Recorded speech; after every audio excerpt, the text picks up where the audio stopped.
सच्चाई सच छुपने नहीं देंगे। देश में कई तरह की बातें चल रही हैं। कई बार ये बात आई कि संविधान को ख़त्म करो, मनुस्मृति को लागू करो, और मनुस्मृति के लागू होने की संभावनाओं को देखते हुए कई संगठन मैदान में आए जो इस नारे के साथ आए कि भाई संविधान को सुरक्षित करना है, बचाना है, इसके लिए संघर्ष करना। लेकिन एक नई बात दिखाता हूँ आपको, ज़रा सा दिखाइए इसको। भागवत गीता फॉर धार्मिक कॉन्स्टिट्यूशन, धार्मिक कॉन्स्टिट्यूशन या इंडियन कॉन्स्टिट्यूशन, क्या आप चाहते हैं? देखिए, धर्म सबके लिए एक है, हम सब मनुष्य हैं। ईश्वर ने सभी मनुष्य को अपने अंश के रूप में बनाया है। आप कोई भी धार्मिक ग्रंथ पढ़ेंगे उसमें यही बात निकलेगी कि एक ईश्वर है और हम सब उनके अंश, एक पिता है और हम सब उनके अंश। तो ये जितने भेदभाव बने हैं ये हमने खुद बनाए हैं। जैसे एक पिता के दो बच्चे हैं, उन्होंने आपस में लड़ाई कर ली और दो अलग कमरे बना लिए, पर दोनों का पिता तो एक ही है। दोनों ये जो धर्म के नाम पर मारामारी हो रही है, इसको किस दृष्टि से देखते हैं आप? ये जो मारामारी हो रही है ये हमारी ही गलती है, क्योंकि हम पिता को भूल गए हैं कि पिता एक है। और जब पिता एक है तो हमें आपस में मिलकर रहना चाहिए। हालांकि हमारे रहन सहन के तरीके अलग हो सकते हैं, एक बच्चा अंग्रेज़ी बोल सकता है, दूसरा बच्चा हिंदी बोल सकता है, बट पिता एक ही है और पिता अंग्रेज़ी हिंदी दोनों बोल सकता है। तो इसीलिए भगवत गीता 5000 साल पहले जब बोली थी तब कोई धर्म था नहीं, कोई अलग धर्म नहीं था, एक ही धर्म था, ईश्वर और भक्ति और वेद। इन्हें एक ईश्वरवाद पर आपकी आस्था है? जी, और भगवत गीता इसको पूरा करेगी, क्योंकि भगवत गीता जब बोली थी तब कोई और धर्म था ही नहीं। इसीलिए हम लोग भगवत गीता को कॉन्स्टिट्यूशन बनाने का प्रयास कर रहे हैं और एक ईश्वरवाद और जातिवाद ख़त्म, जो हमारे जातिवाद खत्म हो जाएगा। आरोप ये लगता है कि धर्म ही जातिवाद की जननी है, विशेषकर हिंदू धर्म पर। जैसे रामायण है, उसमें कहा जाता है, का श्लोक है, हमने पढ़ा नहीं है, ढोल गंवार शूद्र पशु नारी ये सब हैं ताजन के अधिकारी। तो लोग आरोप लगाते हैं कि धर्म तो और ज़्यादा जो है भेदभाव पैदा कर रहा। आप कह रहे हैं कि नहीं, गीता जो है वो संदेश दे रहा है जाति विहीन समाज का। कैसे आप पर भरोसा किया जाएगा? जी, भगवत गीता में एक श्लोक आता है, स्त्रिया वैश्या तथा शूद्रा ते अपि यान्ति पराम गतिम। तो भगवान कहते हैं गीता में 9वें अध्याय में श्लोक नंबर 21, 31 और 32, उसमें भगवान कृष्ण कहते हैं स्त्रिया वैश्या तथा शूद्रा ते अपि यान्ति पराम गतिम। अर्थात इसका अर्थ ये होता है कि चाहे कोई स्त्री की योनि में हो, शूद्र की योनि में हो, किसी भी योनि में हो, उसको परम गति प्राप्त हो सकती है भक्ति करके। तो भगवान के नज़र में कोई भेदभाव नहीं है। उसी अध्याय में भगवान ने बोला है समोहम सर्वभूतेषु। भगवान कृष्ण कहते हैं मैं सभी को समान दृष्टि से देखता हूँ, मेरे लिए कोई ऊंचा नीचा नहीं है। तो ये ऊंच नीच जो है मनुष्यों ने पैदा की है, क्योंकि उनको शास्त्र समझ में नहीं आया, उन्होंने गलत इंटरप्रिटेशन निकाला, गलत उसका मतलब निकाला अपने फ़ायदे के लिए। तो किसी ने बोल दिया कि ये इस जाति का है, कोई उस जाति का है, ये बड़ा है, ये छोटा है, ये अमीर है, ये गरीब है। एक्चुअली हम सभी गरीब है, क्योंकि भगवान ही देने वाला है, हम सब लेने वाले हैं। तो हम सब जब लेने वाले हैं तो फिर अमीर कौन है और गरीब कौन है? तो ऐसा भी कहा जाता है दाता एक राम भिखारी सारी दुनिया। तो हम एक ही ईश्वर से सब कुछ ले रहे हैं और एक ही ईश्वर हम सबको दे रहा है, तो हमारे बीच में जातिवाद तो होना ही नहीं चाहिए। ये भारत के संविधान में बताया गया कि इक्वलिटी बिफोर लॉ, आर्टिकल 14 में है कि सारे लोग इक्वल हैं संविधान की नज़र में। तो जब संविधान की नज़र में सारे लोग एक हैं ही, तो फिर भागवत गीता को कॉन्स्टिट्यूशन बनाने की ज़रूरत क्यों आपने महसूस की? जी, वो जो लिखा है, आपने जो आर्टिकल बताया, इक्वालिटी लिखा है, बट एक्चुअल में वो एग्जीक्यूट नहीं होता है, क्योंकि अलग अलग धर्मों के लिए, अलग अलग ग्रुप्स के लिए अलग अलग नियम हैं और एक कॉमन यूनिफॉर्म कोड नहीं है। तो भगवत गीता में यूनिफॉर्म कोड है, मन मना भव मत भक्तो, मेरे भक्त बनो, मेरी सेवा करो। चाहे तुम किसी भी जाति के हो, किसी भी बैकग्राउंड के हो, तुम बस मेरा नाम लो और मेरी सेवा करो, जैसे भी कर सकते हो। तो भगवान सबकी सेवा एक्सेप्ट करते हैं, तो भगवान एक्चुअल में इक्वल है। बट हमारा जो संविधान है जिसमें इक्वालिटी लिखा है, बट उसमें भेदभाव अपने आप आ जाता है, क्योंकि गवर्नमेंट फॉर्म में ही आपसे पूछते हैं आपकी जाति क्या है, आपका धर्म क्या है, फिर उसके अनुसार आपको अलग अलग आपके लिए कानून अलग होता है, आपके लिए नियम अलग होते हैं, आपको अलग तरह से ट्रीट किया जाता है। तो धार्मिक पुस्तकों पर भी तो ये आरोप लग रहे हैं कि उसमें भी जैसे क्या कहते हैं, एकलव्य का अंगूठा काटने का जिक्र बताया जाता है, शंबुक की हत्या का जिक्र बताया जाता है और बताया ये जाता है कि जातियों के कारण ही ये घटना घटी। तो कैसे लोगों का भरोसा कैसे होगा? या तो इसका सही प्रचार नहीं हुआ ये बात होगी, या गलत प्रचार हो गया, या फिर प्रचार हुआ आप गलत करें, दो ही बातें हो सकती हैं।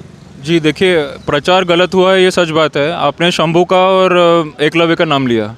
अब दोनों केस का जो असली रीज़न है वो मैं बताता हूँ आपको। एकलव्य जो है उसमें तीर चलाने का गुण था, पर उसमें बाकी गुण नहीं थे, जैसे दया। तो उसने अपनी कला दिखाने के लिए जानवरों के मुंह में तीर मार दिए थे, बस अपनी कला दिखाने के लिए। तो वो जब अर्जुन ने जाके देखा जंगल में, फिर उन्होंने द्रोणाचार्य को बताया कि किसी ने जानवरों के मुंह में तीर मार के छोड़ दिया, उनको अधमरा छोड़ दिया है। तो फिर द्रोणाचार्य ने पूछा कि ये किसने किया है। फिर एकलव्य आए, पता चला एकलव्य ने किया है। फिर उनसे कहा गया कि तुमने ये शिक्षा ली है, बट तुम्हें पता नहीं शिक्षा का इस्तेमाल कैसे करना है, तो इसीलिए तुमने जो अपराध किया उसके लिए तुम्हें अपना अंगूठा काटना पड़ेगा। तो यानी गुरु द्रोणाचार्य जो है वो आक्रोशित हो गए इस कृत्य से। आक्रोशित नहीं, उन्होंने दंड दिया उनको कि जब कोई व्यक्ति के अंदर गुण नहीं है, वो बस अपने अहंकार के, गुरु धर्म का पालन नहीं हो पाया। गुरु धर्म का पालन किया उन्होंने। जब शिष्य अपराध करता है और जघन्य अपराध करता है तो उसको दंड देना ज़रूरी होता है, उसको शिक्षा देने के लिए। तो द्रोणाचार्य से बिना पूछे उसने शिक्षा ले ली, पर ये नहीं सीखा कि शिक्षा को इस्तेमाल कैसे करना है। अर्जुन के पास दोनों गुण थे, वो तीर भी चला सकता था और कहाँ चलाना है, कैसे चलाना है, कब चलाना है, ये भी उसको पता था। इसलिए अर्जुन बेटर शिष्य है। तो भगवान ने गीता में बोला है गुण और कर्म, अपना गुण भी देखो और कर्म भी देखो। एकलव्य ने सिर्फ कर्म देखा कि मुझे तीर चलाना है, पर गुण नहीं देखा कि दया होनी चाहिए।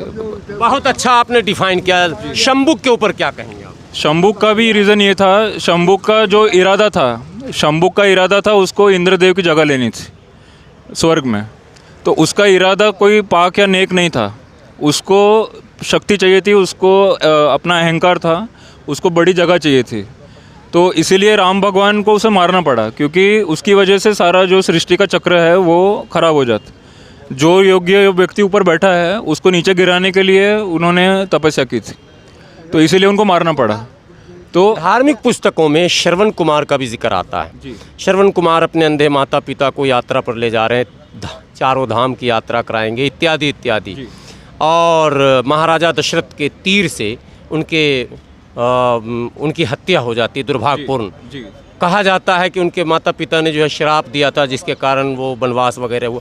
क्या शिकार जो महाराजा दशरथ करते थे, जिसके कारण गलती से वो तीर वहाँ लगी, उसका पश्चाताप महाराजा दशरथ ने किया कभी? जी ज़रूर किया उन्होंने। अगर आप रामायण पढ़ेंगे तो महाराज दशरथ ने अंतिम समय में अपने सारे पुण्य जो है, उन्होंने जितनी विष्णु की भक्ति की थी, जितनी एकादशी की थी, उन्होंने अपने सारे पुण्य सारी जनता को अर्पित कर दिए थे कि सारी जनता का उद्धार हो जाए, इसीलिए मैं अपने सारे पुण्य सबको अर्पित कर देता हूँ। और इसी वजह से संसार में जितने भी नरकवासी थे उन सब की मुक्ति हो गई दशरथ महाराज के पुण्य के दान से। तो आपको लगता है गीता का सही प्रचार होना चाहिए, अभी ज़रूरत है? बहुत ज़रूरत है, क्योंकि आज के समय में हम बटे हुए हैं और गवर्नमेंट भी किसी ना किसी तरह हमको बांट रही है कॉन्स्टिट्यूशन के आधार पे। तो क्योंकि उनको पॉलिटिकल फ़ायदा होता है, और पॉलिटिकल फ़ायदा होता है डिवाइड एंड रूल का, कि अलग अलग ग्रुप बनाए जाते हैं, उनकी अलग अलग ज़रूरतों को अलग अलग ट्रीट किया जाता है, अलग कानून बनाए जाते हैं, और फिर हर एक आपको ये नहीं लगता है कि जो धार्मिक संत हैं उन्होंने भी धर्म का अपने पक्ष में इस्तेमाल किया है, आम जनों के लिए नहीं किया? जी, उसमें उनका भी है। मैं मानता हूँ कि जो कुछ धार्मिक संगठन हैं या कुछ धार्मिक लीडर है, उन्होंने भी अपने स्वार्थ के लिए इसका इस्तेमाल किया है।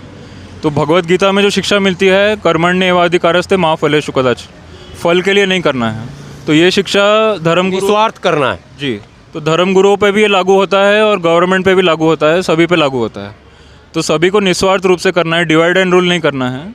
हम सब एक ही ईश्वर के अंश है, यही शिक्षा हम इसी का प्रचार कर रहे हैं, इसीलिए कॉन्स्टिट्यूशन में चाहिए।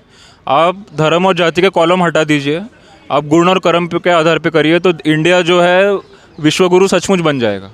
बाकी धार्मिक भेदभाव और जातीय भेदभाव जो भारत में जड़ जमाए हुए हैं, इससे मुक्ति का मार्ग आपकी नज़र में क्या है? मेरे नज़र में मैं क्या कहूँ, हमारे जो गुरुजी है शिला प्रभुपाद, एसी भक्तिवेदांत प्रभुपाद, जो इस्कॉन के फाउंडर और अभी भी वही आचार्य हैं।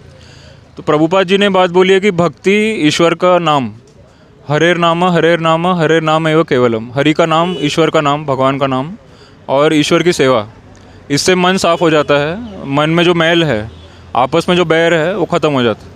तो यहाँ तक मनुष्य तो होंगे ही, एक हो जाएंगे। मनुष्य और जानवरों के बीच में जो बैर है, जानवरों को मारा जा रहा है, काटा जा रहा है, रोज़ करोड़ों जानवरों को रोज़ काटा जा रहा है मांस के लिए, वो भी बंद हो जाएगा। क्योंकि फिर मनुष्य समझेगा कि जानवर के अंदर भी आत्मा है, उसके अंदर भी भगवान है और भगवान की वजह से ही वो ज़िंदा है। तो वो बैर भी ख़त्म हो जाएगा, जानवरों को काटना भी बंद हो जाएगा। तो भगवत गीता का जो संदेश है, ईश्वर की जो भक्ति है, उससे सारे बैर ख़त्म हो जाएंगे। ये धरती जो है एकदम पवित्र बन जाएगी, पाप ख़त्म हो जाएंगे। अभी जैसे यहाँ पे मैंने देखा शराब के बारे में कुछ चल रहा था, तो शराब, मांस खाना, शराब पीना, व्यभिचार करना, प्रोस्टिट्यूशन और जुआ खेलना, ये सारे शास्त्र में बताए गए पाप है। आप कोई भी धर्म ले लो, चाहे निषेध हैं, सारे निषेध है। लेकिन ऐसा नहीं है। हिंदू धर्म में तो भैरव बाबा को चढ़ाया जा रहा। नहीं, वो जो है एक तरह का वो गीता को फॉलो नहीं कर रहे हैं, भगवत गीता को। वो भगवान ने गीता में बोला है, ये अपि अन्य देवता भक्ता यजन्ते श्रद्धयान्विता। जो अन्य देवताओं की पूजा कर रहे हैं वो विधि पूर्वक नहीं कर रहे हैं, वो गलत काम कर रहे हैं। अपनी तामसिक इच्छाओं को पूरी करने के लिए वो किसी देवता की शरण लेते हैं। तो भगवान ने इसमें गीता में निषेध किया है। भगवान ने स्पष्ट बोला है, माम एकम शरणम व्रज, मेरे अकेले की शरण में आओ, सात्विक बनो, पाप मत करो और साधारण भोजन खाओ और पाप मुक्त जीवन जियो। गीता का डायरेक्ट संदेश है ये। तो इसीलिए हम गीता को ही ला रहे हैं, क्योंकि आपको लगता है कि हिंदू धर्म में भी जो प्रचलित बहुत सारी धारणाएं हैं, जिसको लोग जिस पर चलते हैं, ये लगता है कि मैं पुण्य का काम कर रहा हूँ, लेकिन सही में वो अधर्मी है, यानी गीता के अनुसार वो सही नहीं है। देखिए, धर्म की परिभाषा करनी होगी। सबसे पहले तो परिभाषा क्या है धर्म की।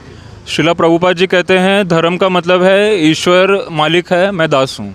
ईश्वर भगवान सारी चीज़ों का मालिक है, मैं उनका सेवक हूँ। ये धर्म का डेफिनेशन, सेवा करना, ईश्वर की सेवा करना और हर व्यक्ति में ईश्वर को देखना, सबके प्रति समान दृष्टि रखना, भेदभाव नहीं करना, जातिवाद नहीं करना, ये धर्म है। तो अगर ये धर्म का डेफिनेशन संविधान में लिख दिया जाए और स्कूलों में, कॉलेजों में, हर जगह पे इसको पढ़ाया जाए कि ये डेफिनेशन है धर्म का, तो फिर कन्फ्यूजन नहीं होगा किसी बात को लेकर। एक ईश्वर है, एक भगवान है जिसने सब बनाया है, हम सब उसी के दास। तो ये चैतन्य महाप्रभु ने भी बोला है, जीवेर स्वरूप है कृष्णेरा नित्य दास। हम सब कृष्ण भगवान के दास, हम ईश्वर के दास। तो ये डेफिनेशन क्लियर होना चाहिए, तो फिर सारा जो कन्फ्यूजन है समाज में आइडेंटिटी को लेके, पहचान को लेके कि हम है कौन, वो ख़त्म हो जाएगा। भगवान कृष्ण के विषय में जो कहा जाता है, गीता का श्लोक है, यदा यदा हि धर्मस्य, तो उसको आप अगर ज़रा सा बताइए, तो उसमें आपको लगता है कि अवतार की आवश्यकता है क्या? देखिए, अवतार भगवान लेते हैं ब्रह्मा जी के दिन में एक बार, तो वो 5000 साल पहले ले चुके हैं। उसके बाद उन्होंने परंपरा भेजी है, आचार्यों की, गुरुओं की परंपरा भेजी है। उसमें जो हमारे प्रभुपाद जी है वो आखिरी आचार्य हैं, जिन्होंने भगवत गीता का ये संस्करण लिखा हुआ है। तो भगवान या तो खुद आते हैं या फिर अपने किसी प्रतिनिधि को भेजते हैं वही संदेश देने के लिए। तो भगवान भी वही काम करते हैं, प्रतिनिधि भी वही काम करता है कि ईश्वर का संदेश जैसा है वैसे का वैसा समाज को देते हैं।